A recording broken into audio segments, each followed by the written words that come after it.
We're joined by Volker Sanzel, former German ambassador to China and Japan and senior distinguished fellow at SWP, a German Institute for International and Security Affairs, joining us from Berlin. Volker Sanzel, thank you very much for talking to us this evening. How do you view Macron's statements on Taiwan that France will not be a vassal for an ally, that it supports status quo? Is Macron increasingly at variance with the rest of Europe and the US? Partly he is, partly he is not. Let us leave aside why he made these statements in his initial interview on the way back from China, but look at what he said now after returning. There he reaffirmed Europe's position on Taiwan and its one China policy, but he diverged from the European position on their alliance with the United States. A word like a warning of becoming a vassal of the US would not have been said by any other head of state or government in Europe. So there is a divergence. Let me also leave aside why he said so, but look at the fact of the matter. The fact is that he said that, and that does great damage. That does great damage mainly to Europe and Europe's position in the world. With Biden's policy on China, we had reached a transatlantic degree of unity that had been relatively rare over the past years. So that was something that is now being put into question.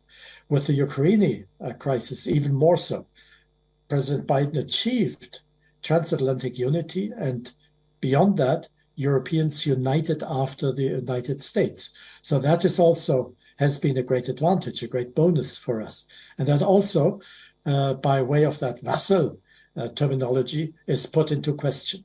So is it worth doing that for President Macron?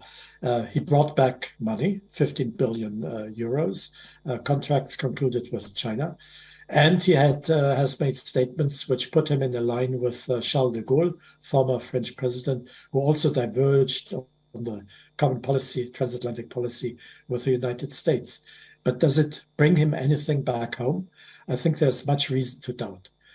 His position will not measurably improve. Rather, it will be weakened.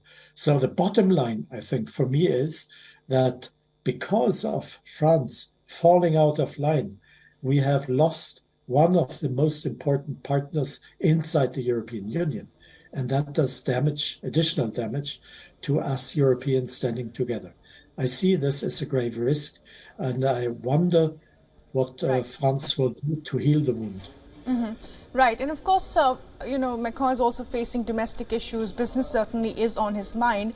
But it seems that the US has sought to downplay the comments. The US has said that we are comfortable and confident in the terrific bilateral relationship that we have with France. So obviously, this is a certain amount of embarrassment for the Biden administration that Europe is taking its own position on many issues when it comes to China.